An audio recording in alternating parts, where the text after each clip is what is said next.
Howdy. Well, Russ here. This is the second time I'm actually making this video. Kind of awkward trying to have to redo something, but that's life. Sometimes things don't go according to plan. The first time I had a booger hanging out of my nose. It was either a booger or a piece of skin. You look like you just saw my booger in my nose. Well, I did because you showed it to me. But you know, it could have been a piece of skin because I often get pieces of skin hanging outside my nose and you're like, oh, you have skin, and you flake it off for me. But if it is a booger, guess what? It's better to have a booger inside your nose than to get a DUI. Yeah. Right? And I'm human. Yeah. That's a better mistake. Okay. And guess what? There's one more thing. What? Oh. We're starting merch. He's really doing it. But it's actually in the experimental phase. He's trying it out on himself first, so that's good. More info on the merch coming soon. Keep your eye out for it. So when I release it, you guys can have quality merch. And I want some more feedback because I want to actually build the brand together. Also, if you're not subscribed to this channel, feel free to subscribe. We want our subscribers to go up. Disclaimer, I'm not trying to promote any drugs in this video. I'm just trying to educate everybody so they don't make the same mistakes I did. This was 10 years ago. I made a really bad choice to drive and I got a DUI. Not only did I get a DUI, but I hit a car. My best friend in the whole world. I'm gonna call him Jake. Jake and I were at a party. He was taking his prescription drug. It was a central nervous system depressant. It's prescribed to people with like depression and anxiety. And I think some of the brands are like Klonopin and Zoloft. I think on that, I'm not exactly sure. My friend was prescribed this drug because when he was in junior high, he got caught smoking cannabis, marijuana. His mom freaked out and sent him to rehab. While in rehab, they prescribed him a central nervous system depressant. It's kind of ironic, right?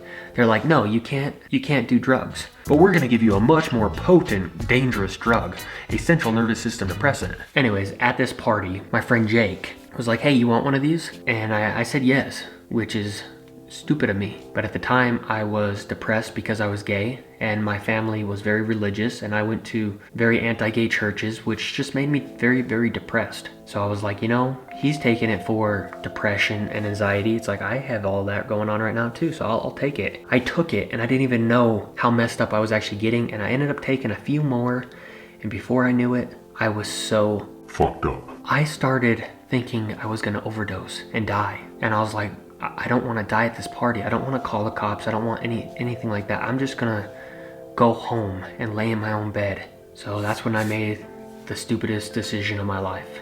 I got into my car and I started driving. And right away, I started noticing that I couldn't control my feet very well. Like there was like a lack of connection from my brain to feet. I had very slow response time. And I was driving, and I remember I just couldn't stop. And I was like, oh no. And it didn't even hardly make a sound because it was just like the tiniest bumper tap. Not enough to hurt anybody. Thank the universe that I didn't hurt somebody. I could have. I'm just lucky that I was going really, really slow. I just couldn't control the brakes very well because I was so effed up on this pill. I get out of the car, and the other car, the people get out, and it was a man and girlfriend, or man and wife, and they were really super nice. I do remember that, but it was really, really windy and we wanted to get off the street, so we decided to go park in a YMCA parking lot, which was really close by. I mean, you could see it. So we got back into the car and we drove to the YMCA and we called the cops, and then the cops came. The cops came and they could clearly see that I was fucked up. I mean, they could clearly see it. They gave me a breathalyzer, and of course I passed the breathalyzer because it wasn't alcohol. I might have had alcohol in my system, I'm not exactly sure, but it was like a sip, you know, not enough to even like show up on the breathalyzer. But they could still see I was messed up, so they gave me a sobriety test. I mean, obviously I didn't do well, but that's where I black out. I don't remember anything until this point. I wake up, I'm not in my own bed. I'm in a jail cell. I look down, I am wearing orange. I look in my pants, and I wasn't even wearing my own underwear. I was wearing whitey tighties. And that's when I was like, man, I f***ed up. I could hardly remember anything. And then I have this flash of a bunch of cops holding me down and taking my blood because they didn't know what I was on.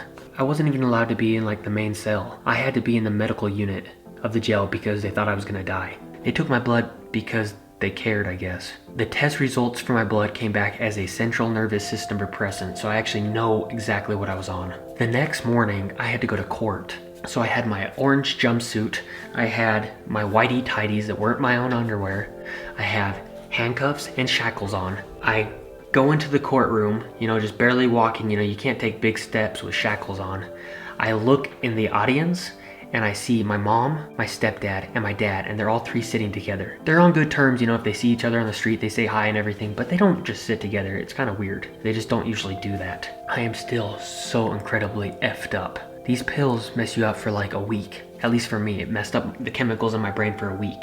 The judge is talking to me and I'm standing up. All of a sudden, I get like zoned out because it's a side effect of these drugs. I just zone out and I sit down while the judge is talking to me. And the judge was like, "Dylan, are you still with me?" And I stood up and I'm like, yes, I would like a jury trial and I'm sorry. I was so incredibly embarrassed because my parents got to see me at my like lowest point.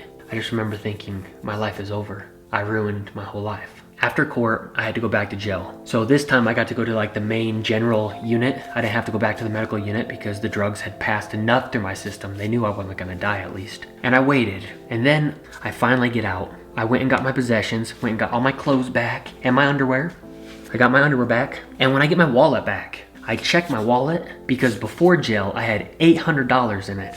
I started getting really pissed off, and I'm gonna try not to cuss too much, but I was cussing because I was really mad. I turned to the officer that gave me my wallet back and I was like, "Where the fuck's my $800? And he's like, there is no $800.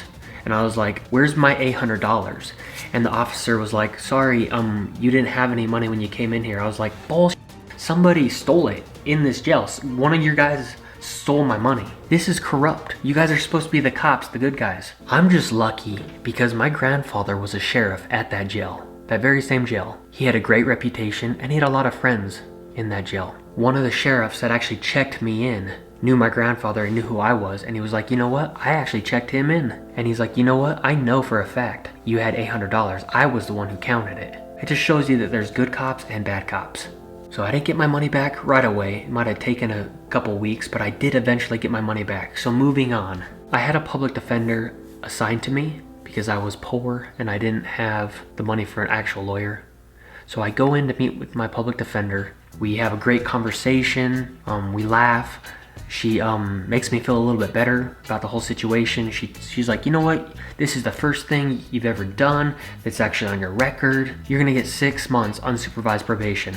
And I was like, wow, she's just really nice. She made me feel better, like there was hope. There was hope for me to overcome this. Months pass and I'm going in for my court date. I go in early to meet with my public defender. I walk up to her and she's like, "Who are you?" And I'm like, "You're joking, right?"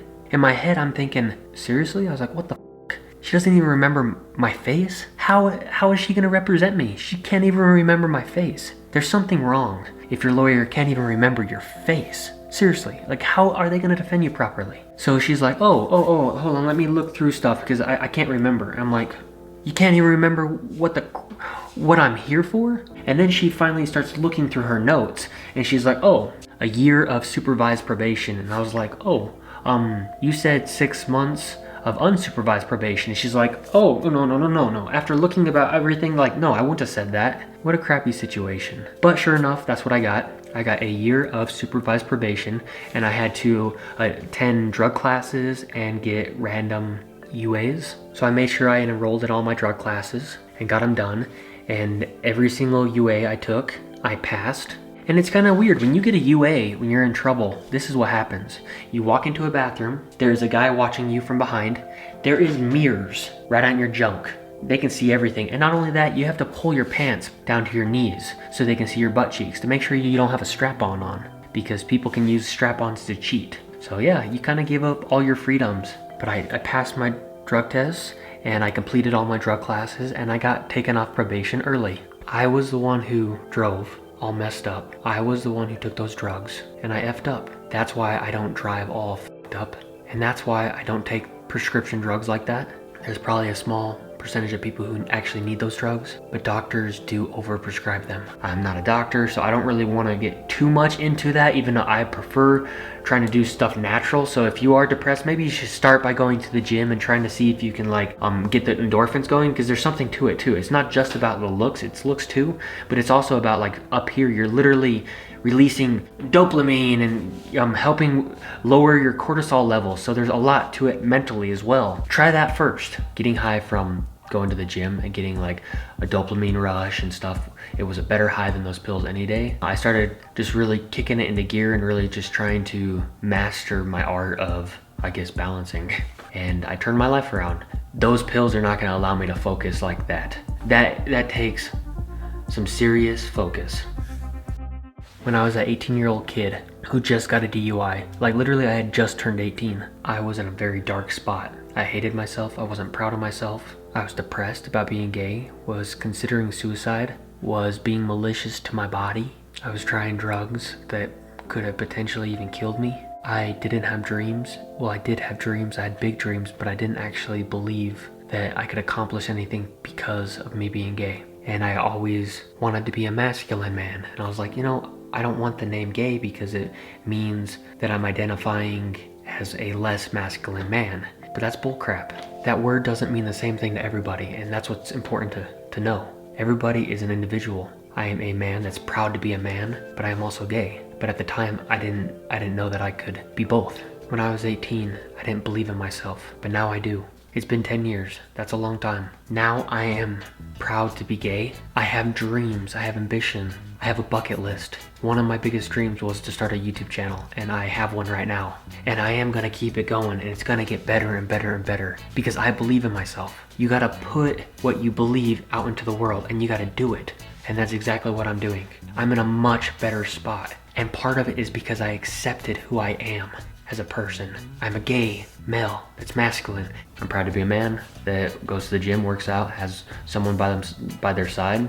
I would say I have turned my life around. I haven't gotten a DUI in 10 years. I'm not gonna get another one. I have nothing else on my record besides that one DUI. And now I can get driving jobs. I still have friends that are getting DUI after DUI after DUI. It's usually for alcohol, but I pulled my head out of my ass. And you can pull your head out of your ass too. And you gotta if you really wanna be happy. This was kind of a hard story time for me to make. It's one thing to talk about how somebody else messed up, but it can be kind of hard to take accountability for yourself and talk about your mess ups, or in this case, my mess ups. Bottom line is I've fucked up, but I am human. I hope you make wiser decisions than I did. I don't know if YouTube's gonna try to censor this. Probably. I do have a lot of other drug experience stories that I could tell you if you want to hear. I've done a lot of psychedelics. I've had experiences with psychedelics where I had a spiritual journey and I was spiritually awakened, which was actually in some ways very positive.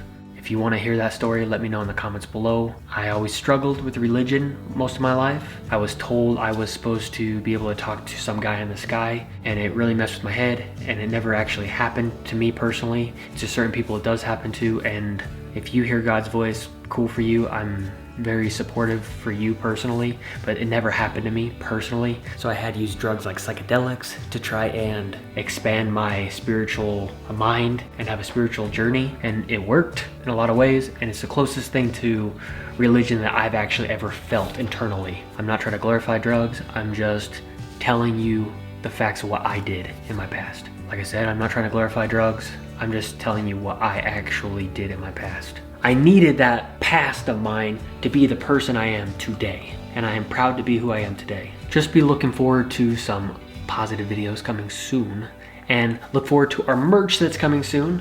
Make sure to follow us on Instagram and Twitter. I don't use Twitter a lot because I'm dyslexic, but I'll try to. Make sure to like this video, subscribe to Russ, and hit the notification bell. We want our subscribers to go up, up, up, up, up. Russ, love you long time.